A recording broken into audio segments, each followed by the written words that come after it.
Movie की शुरुआत में हम एक प्रोफेसर हॉपर को देखते हैं जो कि अपने कुत्ते के साथ अपने परिवार को ढूंढ रहा था। वो लोग 1970 में फाउंटेन ऑफ यूथ को ढूंढते हुए यहाँ पर आए थे और तब से इसकी फैमिली गायब है।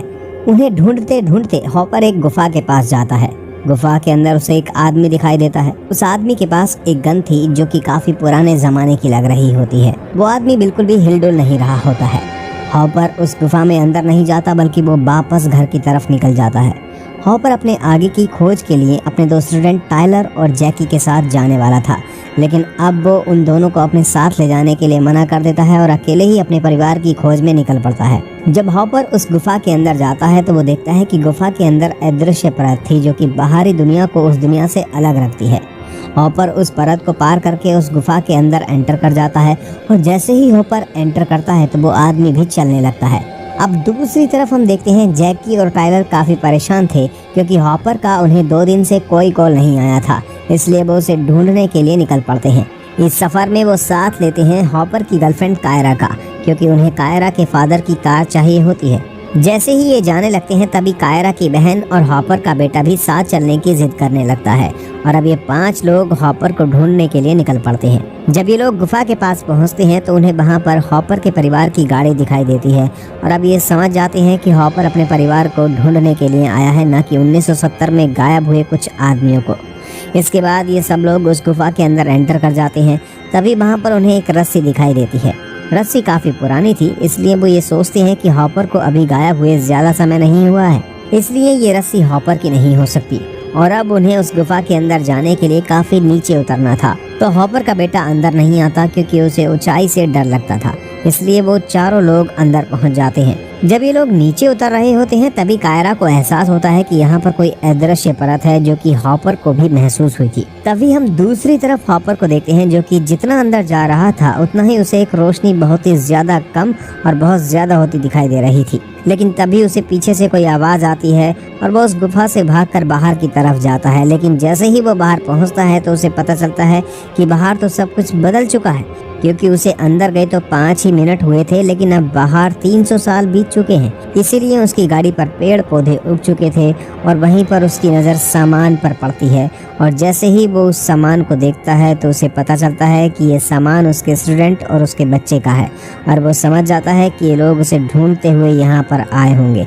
इसलिए हॉपर फिर से उस गुफा में अंदर जाने का फैसला करता है। दूसरी तरफ हम देखते हैं कि जैकी और टाइलर उतर रहे होते हैं। तभी उनकी रस्सी पुरानी होने की वजह से टूट जाती है और उन दोनों को काफ़ी चोट भी आती है। ये सब लोग सोचते हैं कि ये रस्सी तो अभी नई थी, तो ये कैसे टूट गई। इन सब के लिए वो हॉपर के बेटे फर्वी को जिम्मेदार मानते हैं। उन्हें लगता है कि ये उसी की शरारत है। टाइलर फर्वी से कनेक्ट होने के लिए वॉकी टॉकी के जरिए बात करने की कोशिश करते हैं, लेकिन उधर से उन्हें कोई रिस्पॉन्स नहीं आता और तभी उन्हें एक बहुत ही धीमी आवाज़ में हेल्प मांगते हुए फर्वी की आवाज़ आती है और ये लोग डर जाते हैं। जैकी को चोट लगने की वजह से ये लोग उसे छोड़कर फेरबी को देखने के लिए जाते हैं। जब ये फेरबी के पास पहुंचते हैं तो देखते हैं कि फेरबी मर चुका है क्योंकि उसकी गर्दन की हड्डी टूट चुकी थी। ये लोग उसकी मौत की वजह जानने के लिए कैमरा रिकॉर्डिंग देखने लगते हैं, जिससे हमें फेरबी को उसके पिता हॉवर की एक बुक पढ़ते हुए देखते हैं। उसमें लिखा था कि ये लोग यहाँ पर फाउंटेन यूथ को देखने आए हुए थे जो कि किसी को भी जवान बनाए रख सकता था। और यहीं पर हमें पता चलता है कि हॉपर की बहन जो कि लाइलाज बीमारी से जूझ रही थी, वो लोग उसे ठीक करने के लिए इस गुफा तक पहुँचे थे और यही बताने के लिए फर्वी भी गुफा के अंदर आ रहा था। तभी उसकी रस्सी टूट गई और उसे चोट आ गई थी, लेकिन वो मरा नहीं था बल्कि वो बेहोश हो गया था। और जब 1 घंटे बाद उसे थोड़ा सा होश आया तो उसने वॉकी टॉकी पर बात करने की कोशिश की, लेकिन तभी एक जंगल से आदमी आता है और वो फेरबी पर हमला करके उसका गला दबाकर उसे मार देता है। इसके अलावा ये लोग एक और बात नोटिस करते हैं कि इस रिकॉर्डिंग में कई दिन कई रात बीत गए थे, लेकिन उन्हें यहाँ इस गुफा में आए हुए तो अभी सिर्फ 1 ही घंटा हुआ था। उन्हें समझ में नहीं आता कि आखिर हो क्या रहा है। तभी ये जैकी और टाइलर के जख्मी होने की वजह से कायरा को बाहर भेजते हैं, जिससे कि वो बाहर से कोई मदद लेकर अंदर आए। कायरा उस गुफा से बाहर जाती है तो बाहर जाकर देखती है कि बाहर की दुनिया तो अलग ही बदल चुकी है। वहाँ पर अब कोई भी पेड़ पौधे नहीं बचे हुए थे, बल्कि वहाँ की तो हवा भी इतनी खराब हो चुकी थी कि वो हवा में सांस नहीं ले पा रही थी। और अब वो देखती है कि आसमान में ट्रायंगल शेप का कुछ था जो कि उड़ रहा होता है और थोड़ी देर में उसकी तरफ एक बर्फीला तूफान आ रहा था उससे डरकर कायरा फिर से वापस उसी गुफा में आ जाती है और सभी लोग उस पर काफी चिल्लाने लगते हैं कि तुमने बाहर जाकर किसी से मदद मांगने की कोशिश भी नहीं की। इस पर कायरा उन्हें बताती है कि बाहर की दुनिया में कोई है ही नहीं जिससे कि वो मदद मांग सकती थी। इसके बाद ये लोग फिर से फरबी की वही रिकॉर्डिंग वीडियो देख रहे होते हैं, जिससे उन्हें पता चलता है कि यहाँ और वहाँ के समय में बहुत बड़ा अंतर है और हर सेकंड में वहाँ बाहर का एक दिन बदल रहा था। इसी तरह उन्हें यहाँ पर जितनी देर हो चुकी थी उस हिसाब से बाहर की दुनिया में 5400 साल बीत चुके थे, यानी दुनिया में बाहर का समय बहुत ही तेजी से गुजर रहा था और इस गुफा का समय उतना ही धीमा गुजर रहा होता है। ये लोग बात ही कर रहे होते हैं कि तभी एक हाई टेक्नोलॉजी वाली सीढ़ी उसी गुफा में आती है और उसमें स्पेस सूट पहने एक रोबोट अंदर आता है। तभी उस पर एक जंगली आदमी हमला कर देता है। रोबोट जंगली आदमी को हरा देता है और अब ये लोग बचकर इधर उधर भागने लगते हैं।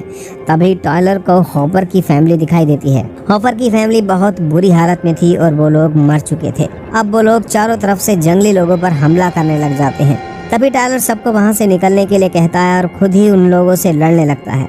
जंगली लोग टायलर को इतनी बुरी तरह से मारते हैं कि वो मर जाता है और सभी लोग वहाँ से भाग चुके थे। लेकिन तभी पीछे से जैकी आती है और टायलर को मरा हुआ देख वो काफी रोने लगती है। तभी वहाँ पर रोबोट आता है और वो टायलर की लाश को वहीं बह रहे पानी में डाल देता है और तब हमें पता चलता है कि इस चमत्कारिक जल की वजह से मरे हुए लोगों की जान बच जाती है। फिर से इन पर वही जंगली लोग हमला कर देते हैं और वो रोबोट उन लोगों से लड़ रहा होता है। तभी उस लड़ाई के बीच में उसका फेस से हेलमेट उतर जाता है, जिस वजह से वो उस गुफा की हवा में सांस भी नहीं ले पा रहा था। लेकिन फिर भी वो उन लोगों को मार देता है और जैसे ही रोबोट मरने वाला था तभी वो अपनी हाई टेक्नोलॉजी से उन लोगों को दिखाता है कि उनके गायब होने की खबर उड़ी है, जो कि उस समय टीवी पर चलाई गई थी। और वो उन्हें बताता है कि यहाँ पर बहुत कुछ ऐसा हुआ था जिसकी वजह से सभी लोगों को स्पेस में शिफ्ट कर दिया गया है और इतना कहकर वो मर जाता है। अब ये लोग समझ चुके थे कि इनके पास अपनी दुनिया में वापस जाने का कोई भी मौका नहीं है। या तो वो इस गुफा में रहकर इन लोगों के बीच मर जाएं या तो फिर वो अपनी जान बचाकर यहाँ से स्पेसशिप में चले जाएं। ये लोग आगे बढ़ रहे होते हैं तभी इन्हें हॉपर मिल जाता है, जो कि बेहद ही बुरी हालत में था। वो उसे भी उस फाउंटेन ऑफ यूथ में डाल देते हैं, जिससे अब वो भी ठीक हो जाता है। और दूसरी तरफ उसका परिवार जमा हुआ था, जो कि उस फाउंटेन ऑफ यूथ की खोज में यहाँ पर आए थे। वो उन्हें भी जिंदा करने की कोशिश कर रहे होते हैं। तभी फिर से वो जंगली लोग उन पर हमला कर देते हैं। हॉपर उन्हें बताता है कि ये फाउंटेन ऑफ यूथ की रक्षा करने के लिए ही अदृश्य दीवारें बनाई गई हैं और जैसे जैसे हम अंदर जाते हैं वैसे वैसे समय की गति धीमी होती चली जाती है। अब ये लोग भाग रहे होते हैं तभी हाई टेक्नोलॉजी की मदद से एक सीढ़ी गुफा में आ जाती है और ऊपर की तरफ निकल रही होती है। तभी हम देखते हैं कि ऊपर से पानी आने लगता है। कायरा निकल ही रही होती है कि तभी एक भयानक जानवर उसके हाथ को पकड़कर बाहर खींच लेता है और हमें पता चलता है कि 5000 साल बाद का इंसान एक बहुत ही भयानक जानवर बन चुका था। तभी हम कायरा को फिर से उस गुफा के अंदर आते हुए देखते हैं, जो कि काफी हाई टेक्नोलॉजी वाली ड्रेस पहने हुए था। और इसके बाद वो रस्सी की मदद से बाहर निकल जाते हैं और उस फाउंटेन ऑफ यूथ की मदद से हॉपर की फैमिली को भी जिंदा कर लिया गया था। और अब ये लोग स्पेसशिप में उस जगह पर जा रहे होते हैं जहाँ पर इस दुनिया के लोगों को शिफ्ट किया गया था और इसी तरह से लोगों की जान बच जाती है और ये मूवी यहीं पर खत्म हो जाती है।